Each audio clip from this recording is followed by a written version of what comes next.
नमस्कार, स्वागत है आप सभी का बड़ी बहस में और मैं हूं आपके साथ आयुष चित्रांश। देश भर में लाउड स्पीकर पर हो रहे विवाद के बीच में इलाहाबाद हाईकोर्ट ने अपने फैसले में यह कह दिया कि मस्जिदों में अजान के लिए लाउड स्पीकर का इस्तेमाल मौलिक अधिकार नहीं है। हाईकोर्ट ने अपना यह फैसला सुनाते हुए लाउड स्पीकर का इस्तेमाल किए जाने की इजाजत दिए जाने की मांग वाली याचिका पर यह टिप्पणी की। इस याचिका को खारिज कर दिया। इलाहाबाद हाईकोर्ट ने बदायूं की नूरी मस्जिद के मुतल्लवी की याचिका को खारिज किया। इसके साथ ही हाईकोर्ट ने अजान के लिए लाउड स्पीकर की इजाजत दिए जाने से इनकार भी किया। बदायूं के बिसौली तहसील के दौरानपुर गांव की नूरी मस्जिद के मुतल्लवी इरफान की तरफ से याचिका दाखिल की गई। इस याचिका में एसडीएम समेत 3 लोगों को पक्षकार भी बनाया गया। एसडीएम के द्वारा लाउड स्पीकर के इस्तेमाल की इजाजत वाली अर्जी को खारिज किए जाने को चुनौती दी गई थी। अब याचिका में हाईकोर्ट की तरफ से यह कहा गया कि मौलिक अधिकार के तहत लाउड स्पीकर बजाने की इजाजत मिलनी चाहिए। जस्टिस विवेक कुमार बिड़ला और जस्टिस विकास बुधवार की डिवीजन बेंच में इस पर सुनवाई हुई और इसके बाद अदालत ने इस याचिका को खारिज किया और यह कहा कि मस्जिद में अजान के लिए लाउड स्पीकर का इस्तेमाल करना मौलिक अधिकार में कतई नहीं आता है। अब लाउड स्पीकर की इजाजत के लिए कोई अन्य ठोस आधार नहीं दिए गए तो अदालत ने इस मामले में दखल देने से इनकार कर दिया। इसके साथ ही अदालत ने इस याचिका में इस की गई मांग को भी गलत बताया और अर्जी को खारिज कर दिया। तो अब लाउड स्पीकर आपने देखा, चूंकि कोर्ट के आदेश के बाद तमाम जगहों से लाउड स्पीकर्स को हटाया गया या फिर जहां पर लाउड स्पीकर लगे हैं उनकी आवाज को कम किया गया। जो तय मानक है उसी डेसिबल के आधार पर अब ये लाउड स्पीकर लग सकते हैं। लेकिन इन सब के बीच में एक याचिका जो कि लगाई गई जिसमें लाउड स्पीकर लगाए जाने की इजाजत मांगी जा रही थी, ये कहते हुए कि ये मौलिक अधिकार है, इस पर कोर्ट ने टिप्पणी करते हुए इसको खारिज कर दिया। नूरी मस्जिद के दरअसल मुतल्लवी हैं जिन्होंने ये याचिका लगाई कि उनको लाउड स्पीकर लगाने दिया जाए, चूंकि ये उनका संवैधानिक अधिकार है, ये उनका मौलिक अधिकार है और इसलिए उनको लाउड स्पीकर लगाने की इजाजत मिलनी चाहिए। लेकिन कोर्ट ने इस पर यह कहा कि आपका ये संवैधानिक अधिकार नहीं हो सकता है कि आप लाउड स्पीकर लगाएं और इसलिए इसको आधार बताते हुए कोर्ट ने लाउड स्पीकर लगाना मौलिक अधिकार नहीं है, ये बात कहते हुए इस याचिका को खारिज कर दिया। अब चूंकि कोई ठोस आधार नहीं होने की वजह से एक बार फिर से कोर्ट ने इस पूरे प्रकरण में दखल देने से इनकार किया। लेकिन लाउड स्पीकर को लेकर के आप देख रहे हैं कि जिस तरह से लगातार विवाद की स्थिति बनी हुई थी, आज चूंकि कोर्ट की तरफ से भी उस पर टिप्पणी की गई है तो इसके मायने क्या समझे जाएं। और नूरी मस्जिद पर अब जो लाउड स्पीकर लगाना है इसको लेकर के जो याचिका लगाई गई इसको लेकर के किस तरह से इसको देखा जाए, चूंकि अभी आपने देखा चूंकि कोर्ट का यह फैसला था और सुप्रीम कोर्ट ने जो आदेश दिया था उसको ही पालित कराते हुए आपने देखा कि प्रदेश भर के अंदर लाखों जगहों पर लाउड स्पीकर्स को हटाया गया या फिर उनकी आवाजों को कम किया गया। तो इस विषय पर हम चर्चा करेंगे, लेकिन उससे पहले आप मौलिक अधिकार नहीं है और कोई ठोस आधार नहीं होने की वजह से लाउड स्पीकर लगाने के इस विषय पर हाईकोर्ट ने दखल देने से इनकार किया है। सभी खास मेहमान मेरे साथ जुड़ चुके हैं, उनका परिचय आपके साथ करवाते हैं, उसके बाद चर्चा की शुरुआत करेंगे। अल्पना चौहान जी हमारे साथ जुड़ रही हैं, नेता है भारतीय जनता पार्टी की। अल्पना चौहान जी, स्वागत है आपका इस चर्चा में। भुवन जोशी जी हमारे साथ जुड़े हुए हैं, प्रवक्ता है समाजवादी पार्टी के। भुवन जोशी जी आपका भी स्वागत। जनार्दन मिश्र जी हमारे साथ जुड़े हुए हैं, वरिष्ठ पत्रकार हैं। जनार्दन मिश्र जी आपका भी स्वागत। और दीपक शुक्ला जी हमारे साथ जुड़े हुए हैं, अधिवक्ता हैं। दीपक शुक्ला जी आपका भी स्वागत है। दीपक जी, सबसे पहले मैं आपके पास आना चाहूंगा और आपसे समझना चाहूंगा, थोड़ा इसका कानूनी पक्ष समझाएं, चूंकि जो याचिका लगाई गई जिसमें यह कहा जा रहा है, चलिए दीपक शायद हमारे साथ नहीं जुड़ रहे हैं, हम दोबारा से उनका रुख कर लेंगे, लेकिन जनार्दन जी मैं फिर आपका रुख करूंगा। एक वरिष्ठ पत्रकार होने के नाते आपकी टिप्पणी में आज इस पर सबसे पहले चाहूंगा, चूंकि लाउड स्पीकर को लेकर के हम लोग देख रहे हैं कि लगातार बहुत चर्चाएं हो रही हैं। सुप्रीम कोर्ट का जो आदेश था उसको इंप्लीमेंट करवाते हुए हम लोगों ने देखा कि किस तरह से उत्तर प्रदेश के अंदर बहुत सारी जगहों पर लाउड स्पीकर हटे या जहां लगे थे उनकी वॉल्यूम को कम कर दिया गया। लेकिन अभी हाईकोर्ट की ये जो टिप्पणी है इसको आप किस नजरिए से देखते हैं कि यह मौलिक अधिकार नहीं हो सकता कि आप लाउड स्पीकर लगाएं? कैसे देखेंगे इस टिप्पणी को जनार्दन जी? देखिए, हमारा संविधान हमें अपने धर्म को मानने की, उसकी प्रैक्टिस करने की पूरी स्वतंत्रता देता है, लेकिन साथ ही साथ जो हमारा मौलिक अधिकार हमें धर्म को मानने की स्वतंत्रता देता है, लेकिन उसमें जो एडिशनल चीजें जोड़ी जाती हैं, जैसे आप लाउड स्पीकर का ही जो आज हाईकोर्ट ने उसको स्पष्ट किया कि आप उसके प्रसार के लिए ऐसी चीजों का इस्तेमाल नहीं करेंगे जिससे प्रदूषण भी फैल सकता है, जिससे लोगों को परेशानी हो सकती है या किसी और को भी दिक्कत हो सकती है।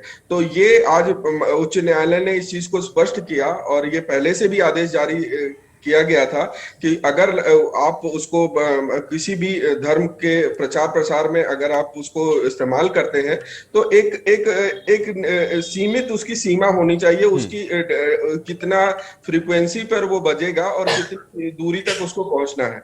तो इन सब चीजों को लेकर अब देखिए भारतीय जनता पार्टी ने कॉमन सिविक कोड के लिए एक बार बार इस पे बहस चल रही है। तो इन सब चीजों को लेकर सामने आना चाहिए, क्योंकि समाज में धर्म आप किसी भी धर्म को फॉलो करते हैं, लेकिन सभी पूरे समाज को साथ में लेके चलना सबसे इंपॉर्टेंट है। अल्पना जी, आप किस तरह से देख रही हैं? क्योंकि एक तरफ तो सुप्रीम कोर्ट का आदेश है, उसके बाद हम देखते हैं कि प्रदेश के अंदर उसको एग्जीक्यूट कराती है आपकी सरकार, लेकिन दूसरी तरफ फिर एक याचिका भी पहुंच जाती है हाईकोर्ट, जो कि ये कहती है कि भाई उनको लाउड स्पीकर लगा लेने दिया जाए। उस पर हाईकोर्ट ये टिप्पणी करता है। किस नजरिए से इसको आप देखती हैं? अल्पना जी, एक बार अनम्यूट कर लें, आपकी ऑडियो म्यूट है। है नियम बनाए हैं, जो भी कार्य किए हैं वो सबके लिए एक समान किए हैं, उसमें किसी प्रकार का कोई भेदभाव नहीं है। जब ये लाउड स्पीकर का मुद्दा उत्तर प्रदेश में तूल पकड़ रहा था तो हमारी सरकार सबके लिए समानता पूर्वक सभी मंदिरों से, सभी मस्जिदों से, सबके लिए एक समान कानून बनाते हुए ये कार्य किया। अब मैं दूसरी बात पर आ जाती हूँ, इसका जो दूसरा पक्ष है जी। आप देखिए, जो लाउड स्पीकर मस्जिदों पर चल रहे हैं, मस्जिदें जो बनी होती हैं वो किन स्थानों पर बनी होती हैं? मोहल्लों में बनी होती हैं, तंग गलियों में बनी होती हैं। बहुत से ऐसे स्थान होते हैं जहां पर एक आबादी बसर करती है, या स्कूल चलते हैं, या बच्चे पढ़ते हैं, कॉलेजेस चलते हैं। अब उसके बाद में, चूंकि भारत में धार्मिक की आजादी है, हमारा ये मौलिक अधिकार है, लेकिन उसके बावजूद भी कोई कुरान में नहीं लिखा कि आप 5 लाउड स्पीकर लगाइए, 7 लाउड स्पीकर लगाइए। ऐसा किसी कुरान में, किसी ग्रंथ में नहीं लिखा है। लेकिन भारतीय जनता पार्टी ने इसको बहुत समझदारी के साथ, बहुत सूझबूझ के साथ इस मुद्दे को बहुत कंट्रोल किया। अब जो लोग सम्मानित न्यायालय में पहुंचे, ये उनकी मानसिकता थी, वो पहुंचे और सम्मानित न्यायालय ने अपना फैसला सुना दिया, और सम्मानित न्यायालय का फैसला सर्वमान्य है, सबको मानना चाहिए। भुवन जी, आप किस नजरिए से देखेंगे ये जो टिप्पणी अभी हाईकोर्ट की तरफ से की गई कि भाई लाउड स्पीकर लगाना आपका मौलिक अधिकार नहीं हो सकता?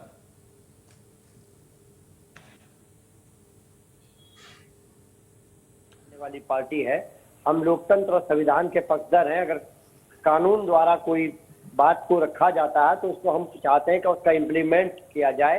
इसके साथ साथ अभी आपके चैनल के माध्यम से अन्य चैनलों में मुझे डिबेट करने का मौका मिलता है, तो हम ये पा रहे हैं कि जैसे जैसे आपके स्पीकर हैं और आपके लाउड स्पीकर हटाए जा रहे हैं, ये हटाए जाए, स्वागत है। इसके साथ साथ हम देख पा रहे हैं कि आपको सड़क के में नमाज अदा नहीं करनी जाती है। हम इस सब का स्वागत करते हैं, लेकिन हम उम्मीद करते हैं कि एक धार्मिक भेदभाव ना किया जाए, क्योंकि अब कांवड़ यात्रा भी आने वाली है और कांवड़ यात्रा में कई दिनों तक सड़क बाध्य होती है और उससे आम जनमानस को बहुत दिक्कत का सामना करना पड़ता है। हम ये देखना चाहते हैं कि उत्तर प्रदेश की भारतीय जनता पार्टी की योगी सरकार उस मामले में क्या पक्षधर करती है, ये भेदभाव रवैया अपनाती है, या उसको भी कुछ इस तरह से करके जिससे आम जनमानस को इतने दिन सड़क में, क्योंकि बीमार लोग हैं उनको नुकसान होता है, बीमार लोगों को अपने हॉस्पिटल नहीं पहुंच पाते, कई तरह की समस्याएं जनता को देखनी पड़ती है। हम इस ओर बड़ी गंभीर दृष्टि लगाए हुए हैं कि उसमें उसको क्या हल निकालते हैं। अगर वो उसमें हल निकालते हैं तो हम स्वागत करेंगे, अगर उसमें हल नहीं निकालते तो हम मानेंगे कि उत्तर प्रदेश की योगी सरकार एक धर्म विशेष को टारगेट कर रही है। ठीक है, चलिए आपकी बात का मैं जवाब ले लूंगा, लेकिन दीपक जी भी अब मेरे साथ जुड़ चुके हैं। दीपक जी, बहुत स्वागत है आपका चर्चा में। दीपक जी, थोड़ा कानूनी पक्ष इसका जरा समझाइए, क्योंकि एक तरफ तो हम लोग देखते हैं सुप्रीम कोर्ट का वो ऑर्डर जिसमें भाई लाउड स्पीकर को लेकर के सुप्रीम कोर्ट ने अपना एक निर्णय दिया, और उसके बाद हम लोगों ने देखा कि प्रदेश के अंदर बहुत सारी जगहों पर लाउड स्पीकर को हटा दिया गया, या कई जहां पर नहीं भी हटा वहां पर जो डेसिबल सेट किया गया है उसी के आधार पर वहां की वॉल्यूम कम की गई। लेकिन अभी ये जो एक याचिका पहुंची हाईकोर्ट, जिसमें हाईकोर्ट ने टिप्पणी की कि ये आपका मौलिक अधिकार नहीं हो सकता है कि आप लाउड स्पीकर लगाएं, इसको आप किस तरह से देखते हैं? थोड़ा कानूनी पक्ष इसका बताएं।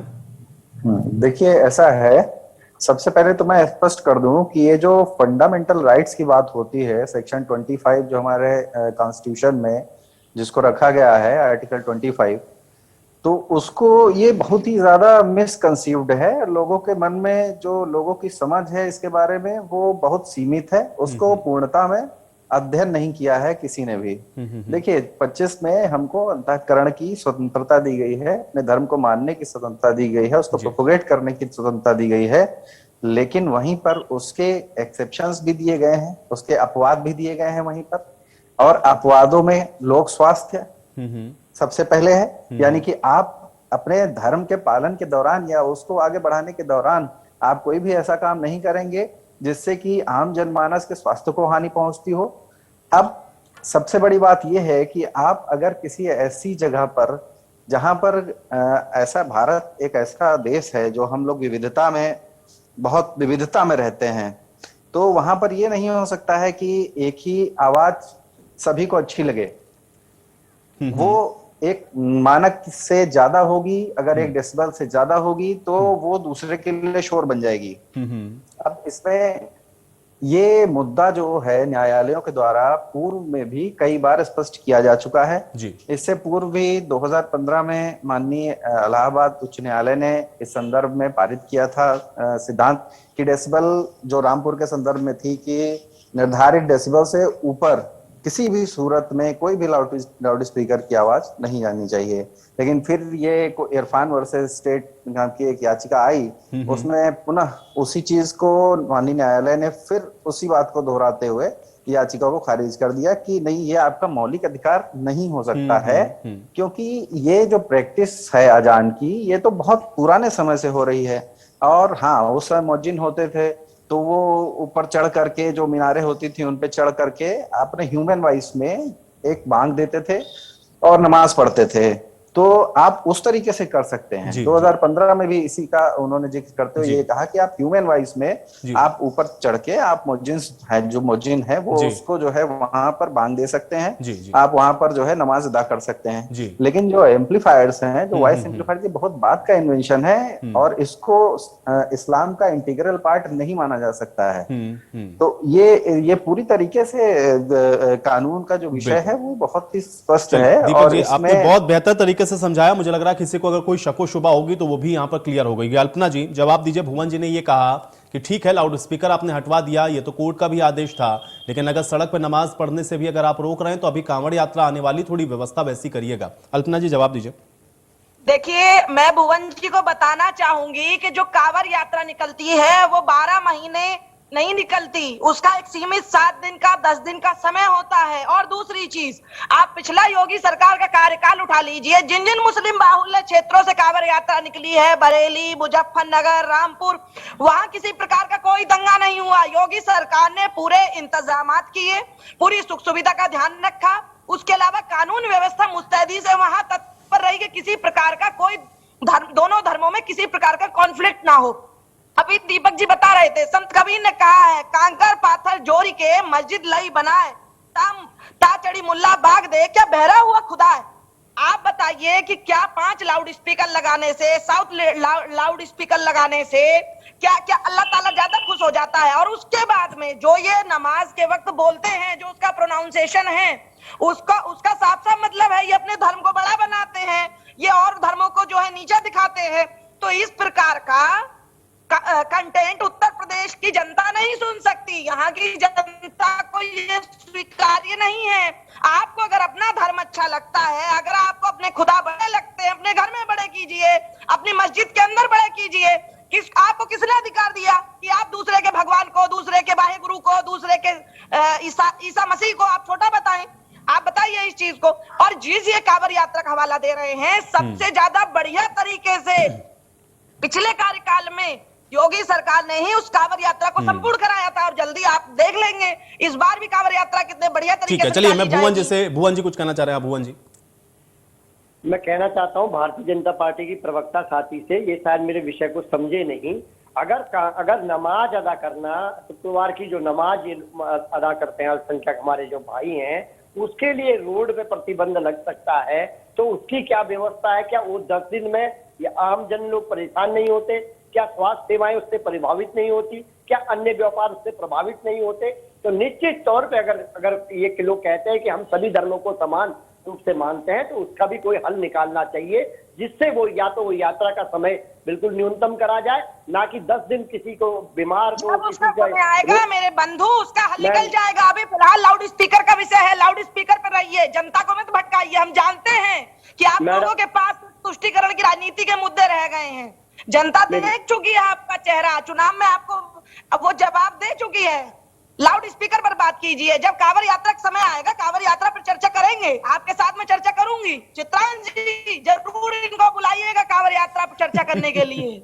नहीं, भुवन जी हमारे साथ हमेशा जुड़ते रहते हैं, लेकिन भुवन जी ने भी जो सवाल उठाया है, क्योंकि उनका कहना यह है लाउड स्पीकर को लेकर के, चूंकि अब अगर एक समाज जा रहा है कहने के लिए कि भाई हमको लाउड स्पीकर लगाने की इजाजत दीजिए, कानून का पालन कर रहे हैं, तो वो सभी धर्मों के लिए होना चाहिए, इसलिए उन्होंने कांवड़ यात्रा का जिक्र किया शायद।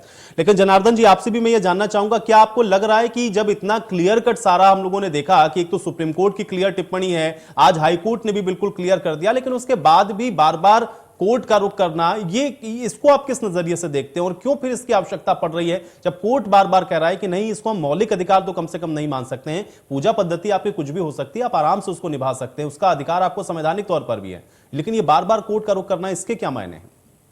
देखिए आयुष जी, ये हमारे भारतवर्ष में किसी का भी राइट है कि अगर वो किसी तकलीफ में है, उसको लगता है कि न्यायालय से उसको राहत मिल सकती है, तो वो पहुंच सकता है। और न्यायालय अगर वो गलत तरीके से आ रहे हैं तो इसी तरीके से उनको खारिज कर देते हैं और उनको बता देते हैं कि आप सही तरीके, सही दिशा में नहीं जा रहे हैं। दूसरा बिंदु जो हम लोग चर्चा कर रहे हैं कि देखिए, लोक व्यवस्था एक बहुत ही व्यापक यहाँ पर विषय है। उसको बनाए रखने के लिए सरकार के लिए जरूरी है कि देखिए, सभी धर्मों को और सभी समाज को एक साथ लेकर उसकी भलाई की बात करी जाए। जहां तक जैसे प्रोफेसर जोशी साहब का कहना है कि कांवड़ यात्रा, तो देखिए, कांवड़ यात्रा हो या ताजिया निकालने की बात हो या जो कोई रिलीजियस प्रोसेशन होता है, अगर रिलीजियस उसमें निकलता है तो उस पर कोई किसी तरीके का रोक नहीं लगाई गई है। लेकिन अगर आप जैसे चौराहे पे बैठ के पूजन करने लगे, हवन करने लगे, तो वो रेगुलर प्रैक्टिस नहीं कर सकते। जनार्दन जी आपकी बात का कहने का मतलब ये, और मुझे लगता है कि ये इसमें थोड़ा सा जो अंतर है वो समझना होगा। बहुत शुक्रिया आप सभी लोगों का अपना समय निकालने के लिए, आज इस चर्चा का हिस्सा आप सभी के द्वारा बनने के लिए। हालांकि अब इसको लेकर के सुप्रीम कोर्ट की तरफ से भी टिप्पणी हो और आज हाईकोर्ट ने भी इसको स्पष्ट कर दिया, और देखना यह है कि क्या यह विवाद यहीं पर थमता है या आगे भी आपको और नजर आएगा। बड़ी बहस में आज मेरे साथ फिलहाल इतना ही।